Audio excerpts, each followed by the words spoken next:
Israel confrontou líderes do Hamas no Catar. Ataque ousado abala a diplomacia e causa indignação global.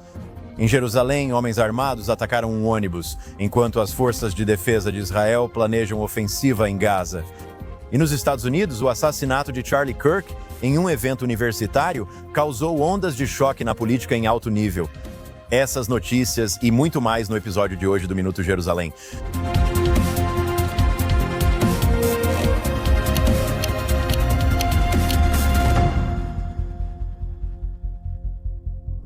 Bem-vindo ao Minuto Jerusalém na JNS Televisão. Meu nome é Josh Hastings, correspondente da JNS News, junto com Alex Traiman, Chief Executive Officer da JNS. Estamos nos estúdios da JNS Centro de Mídia em Jerusalém. Alex, a principal notícia desta semana: Israel atinge os chefes terroristas do Hamas em Doha, no Catar. As forças de defesa de Israel e o Shin Bet realizaram na terça um ataque preciso contra líderes do Hamas, incluindo responsáveis pelo massacre de 7 de outubro de 2023. O que sabemos até agora, Alex? Sabemos que as forças de defesa de Israel realizaram ataques aéreos de precisão com 10 aviões na operação mais distante já feita por Israel. E isso inclui operações no Irã, operações contra o Iêmen e com múltiplos reabastecimentos no caminho de volta. E eles alvejaram precisamente a liderança do Hamas, que acreditava-se estar na sala para negociações sobre a libertação de reféns. Israel, obviamente, achando que essas negociações de reféns, como tem acontecido semana após semana, não iriam trazer resultados, reconheceu que tinha uma oportunidade de eliminar a alta cúpula do Hamas em um único ataque, operou dentro do Catar e abriu fogo. Ainda não se sabia naquele momento quão bem sucedido tinha sido o ataque. E certamente agora a pergunta sobre quão bem sucedido foi o ataque, qual foi a resposta do presidente Trump e da comunidade internacional, quais considerações internas influenciaram o ataque e o que acontecerá com os reféns daqui para frente. Há muitas perguntas.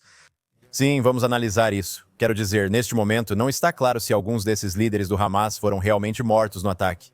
Há rumores de que alguns podem ter sido mortos ou feridos, e novas pistas surgiram no sábado à noite, sugerindo que talvez não tenha sido tão bem sucedido quanto pensávamos, mas ainda não sabemos ao certo. Bem, parece que estamos cada vez mais inclinados a acreditar que a liderança máxima do Hamas que Israel pretendia atingir pode não estar na sala. Ao mesmo tempo, não vimos nenhum vídeo, fotografia ou evidência visual dos principais líderes do Hamas, como Khaled Mashal. É importante voltar e observar que os líderes do Hamas estão abrigados no Catar há anos, certo? Que não era seguro para eles estarem em Gaza por qualquer motivo, Muitos desses motivos domésticos, tanto quanto relacionados a Israel. E eles têm vivido uma vida de luxo em Doha. Alguns deles, como Khaled Mashal e o ex-Ismail Haniyeh, que foi retirado de Teherã no início desta guerra, eram considerados bilionários. Sim. Você sabe, morando no Catar, o governo oferece refúgio seguro para eles. Eles acreditam que Israel não atacaria o Catar. Parece que eles percebem que a lei israelense pode alcançar até o Catar. E a mensagem é forte. A mensagem é que onde estiverem os líderes do Hamas ou de organizações terroristas que ameaçam Israel não estarão seguros em nenhum lugar. Mesmo que ainda estejam vivos, vamos supor isso por enquanto. Você acha que isso mudou o jogo no sentido de Israel mostrar mais uma vez que pode atacar em qualquer lugar a qualquer momento? Eu não sei se isso faz diferença, certo? E isso pode ser o caso mesmo que a liderança do Hamas tenha sido eliminada. Como você descreveria uma situação que muda o jogo? Seria um divisor de águas se o Hamas libertasse todos os reféns e levantasse a bandeira branca. Eu diria que talvez, se Israel decidir, nós vamos agir, e a Turquia também, também tem líderes do Hamas vivendo naquele país. Se Israel decidir que vai atacar a Turquia. Eu não acho que Israel atacaria a Turquia especificamente porque a Turquia tem um poder militar significativo. Quero dizer, os cataris realmente não representam nenhuma ameaça para Israel. E, novamente, isso foi um ataque direcionado. Não foi contra a liderança do Catar. Isso foi especificamente contra a liderança do Hamas. E todo mundo entendeu desde o início que os principais líderes do Hamas estavam no Catar. Então, novamente, né, o que tornaria algo um divisor de águas seria se a trajetória da guerra mudasse como resultado. Eu não vejo os resultados dessa guerra mudando, porque Israel atacou no Catar. Certamente, se eles erraram. E, aliás, nós simplesmente nos acostumamos a ouvir sobre os sucessos de Israel em ataques direcionados. Quero dizer, estamos justamente no aniversário de 1 ano do episódio Beeper, que foi um ataque direcionado que eliminou 3.000 terroristas simultaneamente, mutilou, feriu ou matou, onde eliminamos a liderança máxima do Hezbollah, como Hassan Nasrallah, e o número 2, e todo o restante da liderança sênior do Hezbollah nesses ataques direcionados. Eliminamos Ismail Haniyeh em um ataque direcionado em Teherã. Então, a ideia de que Israel erraria uma vez em uma dessas tentativas de assassinato direcionado já é um pouco chocante. Mas acho que as chances não são 100% quando se trata de ataques direcionados. Como disse, ainda não vimos fotos ou vídeos das principais lideranças. E a questão agora é, se Israel achava que eles estavam na sala e atacou aquela sala, mas eles já tinham saído da sala, por que Israel achava que eles estavam na sala e por que saíram? Há várias teorias diferentes circulando nas redes sociais sobre o que aconteceu. Há algumas ideias de que Netanyahu e Trump coordenaram esse ataque e que Trump trouxe os cataris, e que os cataris, na verdade, traíram a liderança do Hamas. Quero dizer, essa não é a visão predominante nas redes sociais e na mídia agora, mas definitivamente era uma teoria que estava sendo apresentada no discurso. A visão mais popular parece ser que os Estados Unidos foram informados. A administração Trump foi informada por Israel, seja por meio do CENTCOM, seja diretamente à Casa Branca, e que, na verdade, o presidente Trump ligou para o primeiro-ministro do Catar para avisá-lo que isso estava para acontecer. Agora você ouviu a declaração do presidente, onde ele disse que ligou para o primeiro-ministro do Catar, Al Thani, mas já era tarde demais para cancelar o ataque. Então, sabe, esse foi um comentário muito vago que o presidente fez. Sabe, eu comentei sobre isso no X. Tweetar ainda é um verbo, X é um substantivo.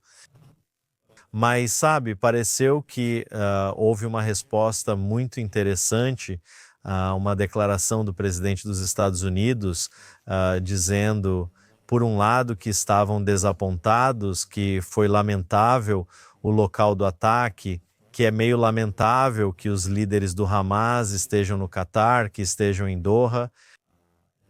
Eles disseram que não acham que isso avance os interesses de Israel ou dos Estados Unidos.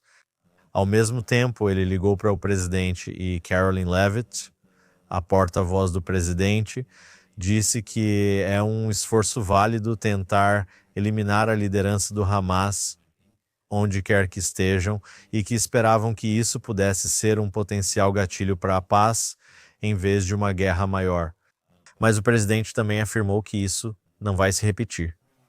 Assim, novamente surge a dúvida sobre o que o presidente sabia e quando. Qual o papel do Catar? Eles entregaram líderes do Hamas? Ou aconteceu o contrário? O presidente avisou o Catar e então o Catar avisou a sala? Dizem que alguns dos líderes do Hamas podem ter saído da sala para rezar, mas que seus celulares ainda estavam na sala. Talvez tenham recebido uma ligação perguntando, não está na hora de rezar? E eles podem ter saído da sala, o que é interessante por si só. Mas você também vê a diferença na reação entre Israel e os Estados Unidos, onde Israel e autoridades de alto escalão do governo israelense me disseram até recentemente, desde aquele ataque, disseram, Catar é um inimigo. Mesmo assim, os Estados Unidos da América sob Trump afirmaram em declarações que o Catar é aliado. Então você percebe que há algum tipo de diferença de opinião aqui sobre o papel do Catar no interesse israelense em comparação ao interesse americano. Sim, hoje em dia fico desconfiado quando a grande mídia noticia algo sobre o governo Trump e depois critica Israel, pois sempre tentam criar uma divisão, sugerindo distanciamento entre os dois países. Vi imagens, acho que era o primeiro-ministro do Catar jantando com o presidente Trump na última sexta-feira à noite, talvez tentando controlar danos. Exatamente. Acho que esse é um ótimo ponto e que o presidente e o primeiro-ministro do Catar realmente se veem como aliados. E nós falamos sobre isso há muitas semanas, quando o primeiro-ministro fez sua viagem ao Oriente Médio. Ele aceitou o avião do Catar, que agora está sendo transformado no novo Força Aérea 1. Você sabe que o genro de Trump, Jared Kushner, seu enviado especial Steve Witkoff e outros têm muitos negócios no Catar. Então você tem que se perguntar se existe algum grau de conflito de interesses em relação aos cataris, ou pelo menos certamente uma disposição positiva em relação aos cataris. Israel os vê de uma forma muito diferente. Os Estados Unidos tentam equilibrar, por um lado, o apoio a Israel, né? E por outro lado, eles veem os cataris seguindo um caminho de moderação, mesmo que nós saibamos em Israel que eles têm financiado o Hamas, abrigado líderes do Hamas e até mesmo nos Estados Unidos tentado minar o sistema universitário americano. Alex, como você vê a reação de Israel ao ataque ao Catar nesta semana? Bem, você sabe, os israelenses têm afirmado que o Mossad não estava envolvido no ataque. E vemos que o ataque foi conduzido pela Força Aérea de Israel junto com o Shabak, o Shin Bet. Esse é o Serviço de Segurança Interna, certo? O Mossad é como a CIA. Tem o Shabak e o Shin Bet, que lembra o FBI. Agora, o Shin Bet é realmente responsável pelo Hamas dentro de Gaza. Normalmente, o Mossad é quem lida fora das fronteiras de Israel. Você deve se perguntar por que o Mossad não quis participar do ataque ou por que o primeiro-ministro não permitiu que o Mossad o realizasse. Está sendo noticiado que David Barney, o chefe do Mossad, declarou sua opinião de que se eles realizassem esse ataque, isso teria um impacto negativo no retorno dos reféns. Você tem pais do Fórum dos Reféns afirmando que isso basicamente explode as negociações para a libertação dos reféns. E você tem a mídia israelense que quer mostrar A, que não foi um sucesso, B, que está irritando o governo Trump, C, que está causando um atrito com as forças de inteligência, D, que está prejudicando a capacidade de Israel de trazer os reféns de volta. Então, sabe, por um lado, você tem todos esses motivos pelos quais em Israel eles estão tentando demonstrar que Netanyahu fracassou aqui. Por outro lado, sabe, eu acho que isso é importante. Você tem que atingir os líderes das organizações terroristas, onde quer que estejam, especialmente os líderes do Hamas, que durante anos, sabe, organizaram esse ataque contra Israel em 7 de outubro. Eles são os que decidiram que todo o dinheiro que estava entrando em Gaza deveria ser usado para criar túneis, que toda Gaza deveria ser armadilhada para preparar o terreno para esse massacre horrível que aconteceu em 7 de outubro, e a resposta israelense. Eles também apostaram que a comunidade internacional se voltaria contra Israel. E eu acho que também é muito importante reconhecer que estamos no Oriente Médio e que as ações que vocês tomam como forças de defesa de Israel, como militares, como liderança israelense, não são apenas mensagens para o Ocidente, para o governo Trump ou para o público interno de Israel. É uma mensagem, como você mencionou, para a Turquia, para o Catar, para todos os outros, de que se você organizar ataques contra Israel, não haverá refúgio seguro para você. E esteja você no Iêmen, no Irã, no Catar, Israel pode, está disposto e vai atacar um terrorista onde quer que ele esteja.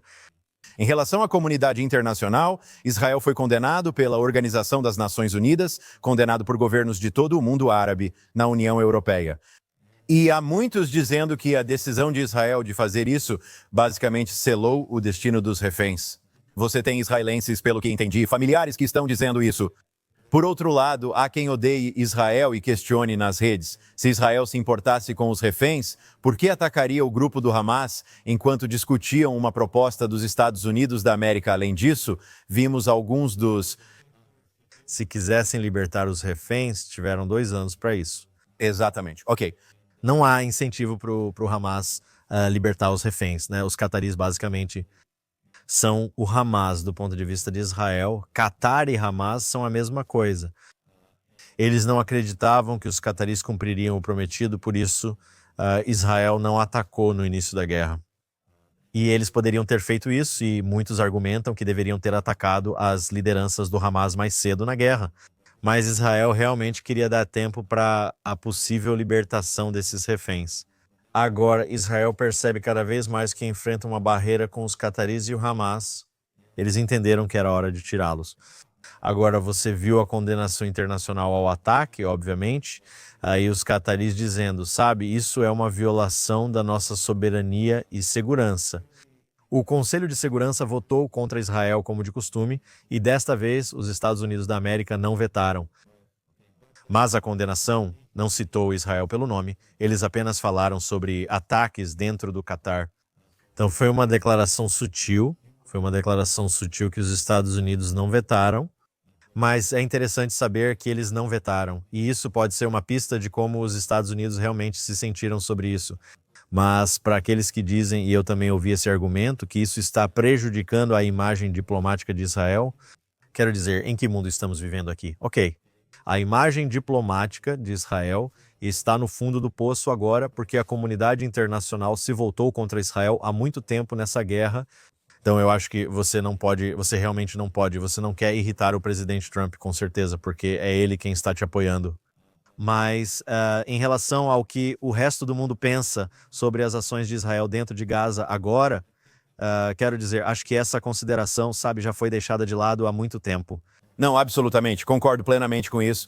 Ao mesmo tempo, o secretário de Estado, Marco Rubio, chegou a Israel no fim de semana. Vamos ver os comentários dele antes de embarcar.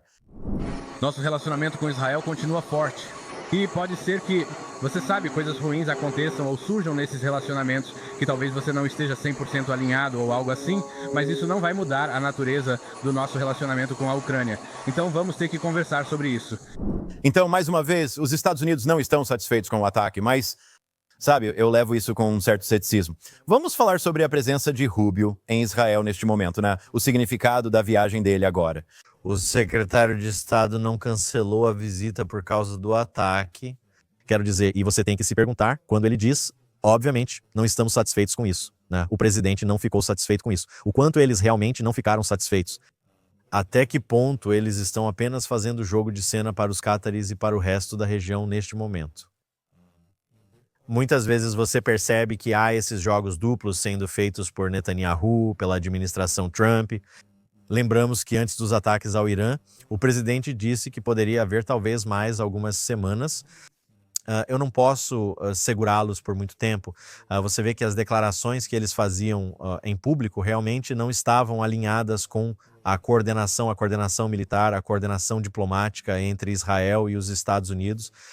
Acho que esse também pode ser o caso aqui.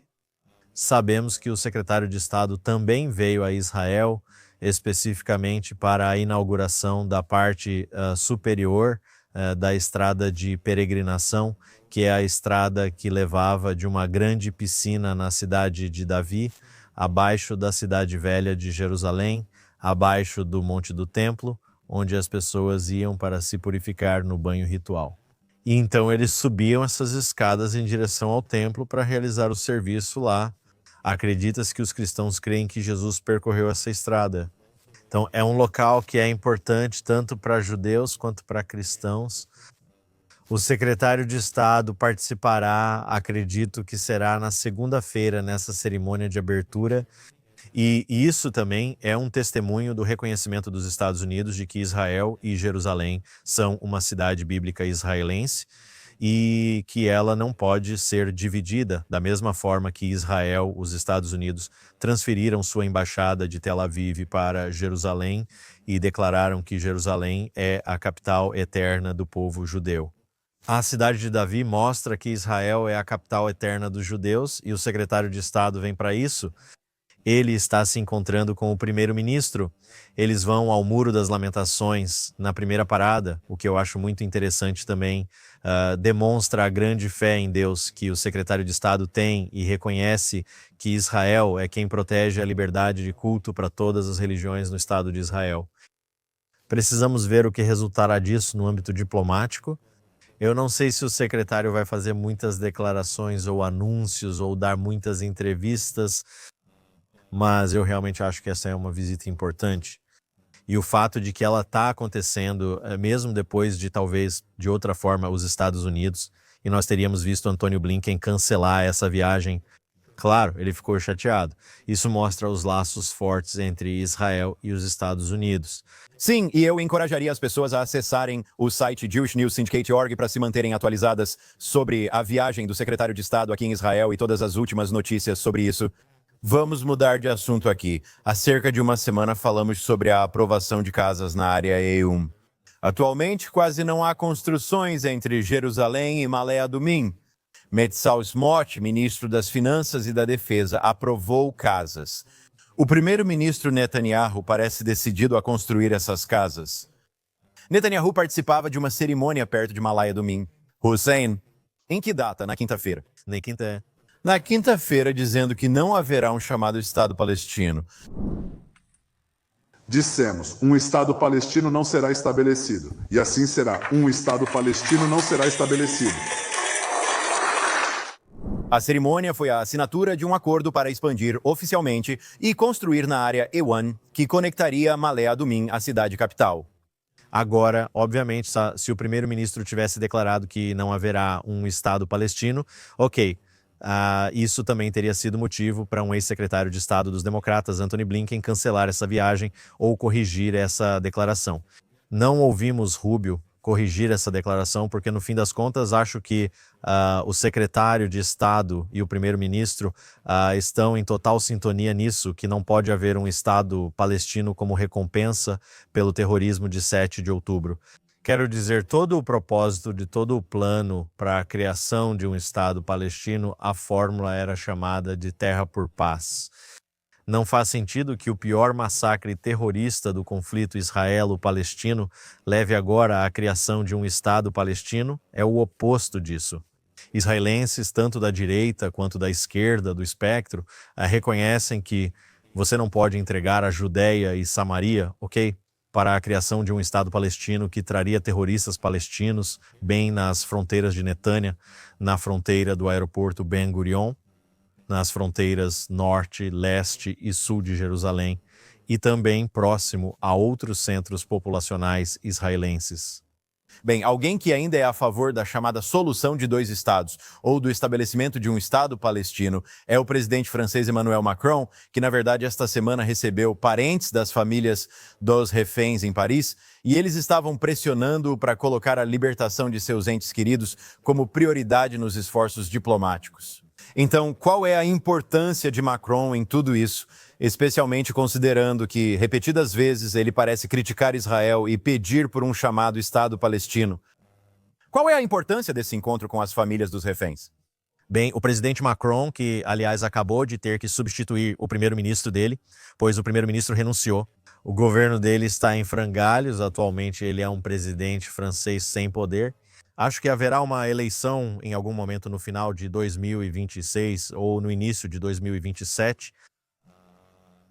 E nós vemos que a França e outros países da União Europeia estão se voltando para a direita ao perceberem que as políticas da esquerda, incluindo permitir que todos esses imigrantes muçulmanos venham e circulem livremente pelo continente, realmente mudaram toda a cara da Europa. E você vê que pessoas como Emmanuel Macron estão, na verdade, se curvando diante dessa agora muito grande população muçulmana na França. Em vez de defender Israel, seu aliado ocidental, estão indo contra o país e apoiando a criação de um Estado palestino. Macron está indo para as Nações Unidas, pois a Assembleia Geral da Organização das Nações Unidas está começando. Macron e outros vão pedir a criação e o reconhecimento de um Estado palestino independente nas Nações Unidas, o que é um golpe para Israel por um lado. Porém, só porque ele fala isso não quer dizer que acontecerá. Um Estado palestino não será criado. Na Judéia e Samaria, o status quo permanecerá igual. Isso não vai mudar amanhã só porque Macron chega às Nações Unidas. Agora, e o fato de o Fórum dos Reféns se reunir com Macron, que está se mostrando um adversário diplomático do Estado judeu, por um lado, é muito decepcionante. Por outro lado, como você disse, seus filhos, né, seus entes queridos, estão sendo mantidos em cativeiro. Eles querem, se Macron vai pedir por um Estado palestino, eles querem ter certeza de que ele vai trazer a questão dos reféns ao púlpito quando falar sobre isso. Para eles, isso é o mais importante. Acho que isso não transmite uma boa imagem. Você tem aqui o Fórum dos Reféns, basicamente dizendo: ei, preferimos trabalhar com Macron, que está defendendo um Estado palestino, porque no fim, muitos membros do Fórum das Famílias dos Reféns realmente se cansaram do primeiro-ministro Netanyahu. Mesmo que tenham apoiado Netanyahu no início, muitos deles, na verdade, não fizeram isso. Mudando de assunto aqui, Alex, infelizmente nesta última segunda-feira houve um terrível ataque terrorista em nossa capital, Jerusalém. 6 israelenses foram assassinados no cruzamento remoto. 2 terroristas árabes, cidadãos de Jerusalém, se aproximaram de um ponto de ônibus em um cruzamento remoto, entraram em um ônibus e dispararam muitos tiros. 6 mortos, 21 feridos e um ataque terrorista brutal. Na última sexta-feira, houve outra tentativa de ataque terrorista no kibbutz de Tsuba, perto de Jerusalém. Pelo que entendi, um árabe que tinha acabado de começar a trabalhar na cozinha como lavador de pratos, usando uma faca, saiu e esfaqueou 2 pessoas no hotel lá no kibbutz Tsuba. Bem, não é difícil acreditar que há tantas notícias acontecendo no Estado de Israel neste momento, e o ciclo de notícias está se movendo tão rápido que um ataque terrorista que aconteceu há menos de uma semana, que matou 6 e feriu 21, um tiroteio horrível. Essa nem é a principal notícia do Minuto de Jerusalém desta semana. E esse é o tipo de ataque terrorista que os israelenses sempre temem. Sabe, a dúvida é um caso isolado? E, obviamente, os palestinos foram incitados a realizar incidentes como este. Então, eles podem decidir por conta própria pegar 1 ou 2 armas, e definitivamente tem havido muitas mais armas que agora estão presentes nas áreas controladas pelos árabes dentro e fora de Jerusalém. Sim, esses 2 vieram da autoridade palestina, de uma vila próxima a Ramallah. É certo, e essas eram como submetralhadoras estilo Carlo que são fabricadas. Eles fabricam suas próprias armas. E Israel permitiu que a fabricação e o contrabando de armas se espalhassem desenfreadamente. Eles não reprimiram isso, né, o que é um grande problema. Antes era preciso amarrar bombas nesses terroristas. Agora eles não precisam mais de bombas sofisticadas, podem usar armas para aterrorizar a sociedade. Esperamos que isso não seja o começo de uma intifada. Isso definitivamente lembra a todos que o que está acontecendo no mundo entre Israel, o Hamas e Gaza não está isolado apenas em Gaza. Você realmente tem uma grande população de pessoas dentro da Judéia e Samaria, até mesmo dentro de Jerusalém, que foram incitadas ao terror. Ao mesmo tempo, eles ficaram fora disso na maior parte do tempo. Não totalmente, a IEA tem sido muito ativa na Judéia e Samaria nos últimos 2 anos, basicamente cortando a grama. Sempre que eles veem uma entidade terrorista, você sabe, surgindo ou se formando, eles entram e a destroem para evitar esses ataques. Acredito que esses atacantes conseguiram passar pela barreira de segurança entre a Judéia e Samaria e Israel. E foi simplesmente uma cena horrível em Jerusalém. E você vê aqui que o Hamas está assumindo a responsabilidade por esse ataque, que os terroristas do Hamas realmente não estão interessados em atacar postos das forças de defesa de Israel ou o governo. Eles simplesmente entram em um ônibus público e começam a atirar aleatoriamente em civis. E é por isso que o primeiro-ministro Netanyahu disse que precisávamos ir atacar em Doha, porque é isso que o Hamas é. Muitos acham que o Hamas só atua em Gaza, mas eles também matam judeus em Jerusalém. Sim, isso foi um dia antes do ataque em Doha. Então, esse ataque foi realmente, de muitas maneiras, um resultado direto desse ataque terrorista em Jerusalém no dia anterior. Infelizmente, na segunda-feira, também 4 soldados das Forças de Defesa de Israel foram mortos no norte de Gaza quando terroristas do Hamas se aproximaram do tanque deles e jogaram algum tipo de granada ou artefato explosivo.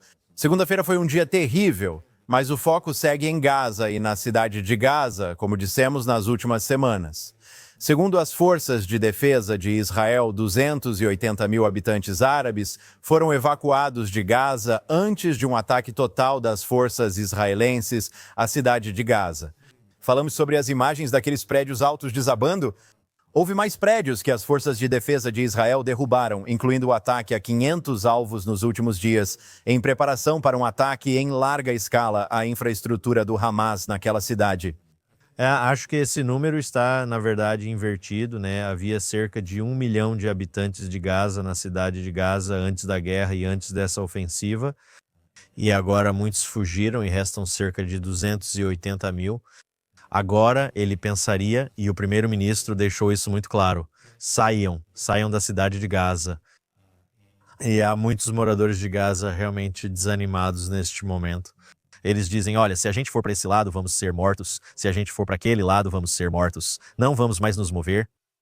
Eles sentem que vem a destruição em Gaza e que as vidas como conheciam acabaram. E eles estão dispostos a ficar dentro da cidade de Gaza e essencialmente agir como escudos humanos para o Hamas, tentando impedir que as forças de defesa de Israel destruam prédios, porque sabem que as forças de defesa de Israel não vão atacar esses grandes prédios se houver civis dentro. Então eles estão defendendo sua cidade com suas vidas neste momento, apenas permanecendo na área. E nós dissemos em Israel que Rafah seria o último reduto, acho que há quase um ano. Agora vemos que cidade de Gaza é o último reduto. As forças de defesa de Israel estão trabalhando intensamente com uma grande convocação de tropas, mas também destruindo prédios altos pelo ar, algo que eles realmente não estavam fazendo em muitos momentos da guerra. Quando os Estados Unidos, sob Joe Biden e Antony Blinken, o secretário de Estado, não apoiavam Israel no uso do poder aéreo para derrubar esses prédios. Então temos que ver com que rapidez Israel pode avançar por Gaza, se eles vão encontrar mais corpos, né, se vão encontrar reféns, se eles vão eliminar os últimos ninhos de terroristas na faixa de Gaza e com que rapidez podem fazer isso e o que vai acontecer no dia seguinte. Será que este realmente será o fim do conflito? Alex, meu celular está uma loucura nos últimos minutos. E a JNS informa aqui, Israel sob ataque, sirenes tocando devido à suspeita de intrusão de veículo aéreo não tripulado próximo ao aeroporto internacional Ramon. Isso é logo fora da cidade de Eilat, no sul de Israel. Agora foi confirmado que uma incursão de veículo aéreo não tripulado, Holt, causou as sirenes. Agora parece que na semana passada dissemos que isso ocorre quase dia sim, dia não. Agora isso acontece todo dia. Sei que milhões de israelenses foram para abrigos antiaéreos na sexta-feira à noite, quando os Houthis lançaram um míssil balístico por volta das 3h50. Onde eu moro, em Gush Etzion, ouvi cerca de 10 a 15 explosões. Isso foi o Tzahal interceptando aquele míssil acima, né? Não sei se foi sobre Tel Aviv, mas a sirene tocou em Tel Aviv. Na semana passada, Israel mais uma vez atacou alvos Houthi na capital Sanaa e no Iêmen, matando e ferindo dezenas de pessoas em resposta a esses ataques diários. Então, ainda estamos muito em guerra nessa frente contra os terroristas Houthi patrocinados pelo Irã no Iêmen. E enquanto os Houthis puderem continuar lançando drones, que são relativamente fáceis de despachar, mesmo que seja apenas um de cada vez ou alguns de cada vez, ou lançar um míssil balístico que eles têm por todo o país com lançadores móveis de mísseis balísticos montados em caminhões, mesmo disparando poucos foguetes, 1 ou 2 por dia ou de cada vez, eles continuam aterrorizando o público israelense e forçando centenas de milhares até milhões a buscar abrigos antiaéreos. E Israel realmente não sabe como parar isso. Eles buscam a liderança sênior.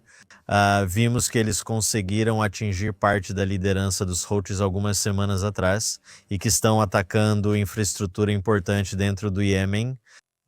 Mas, no fim, terroristas têm mentalidade de mártir e de homem-bomba.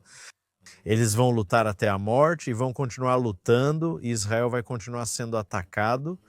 Eu estava lá na terça-feira, um evento muito surreal. Nós estávamos no evento do Dia da Independência dos Estados Unidos da América, no dia 9 de setembro. Você pode se perguntar, a independência de Israel não é em 4 de julho e estaria certo. Mas aquela cerimônia foi cancelada por causa da guerra de 12 dias com o Irã. Então você tem essa celebração do Dia da Independência em 9 de setembro por causa da guerra. Enquanto estamos sentados na multidão, estamos ouvindo sobre os ataques em Doha. E então as sirenes começam a tocar por causa dos Houthis, que estão lançando mísseis balísticos em direção a Jerusalém e aos centros populacionais israelenses. E todo mundo teve que se proteger no meio da cerimônia. E então, depois disso, o embaixador Mike Huckabee sobe ao palco com Paulo Singer e Lee Greenwood de Nashville, junto com uma banda de Nashville, e eles estão cantando Born to be Wild e Proud to be an American. Então isso aqui é surrealidade. Essa é a realidade em Israel neste momento. Situação difícil, né? Vendo essa guerra em várias frentes e tentando ao mesmo tempo levar uma vida normal. Eu também estava no evento da embaixada, mas saí mais cedo. Mas o que você está descrevendo, eu encontrei a mesma coisa.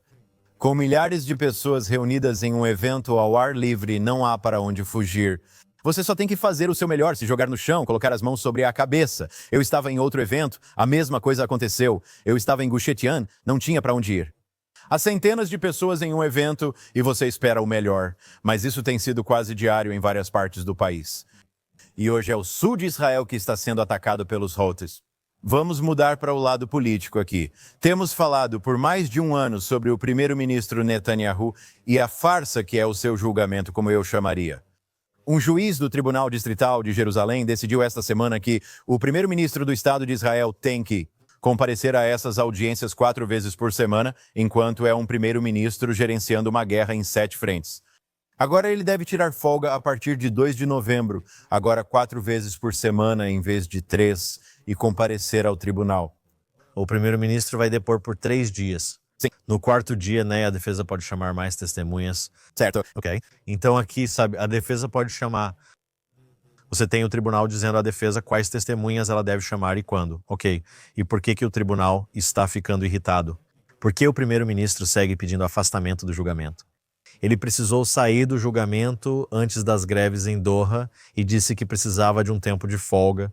E sabe, eles têm que explicar isso ao tribunal.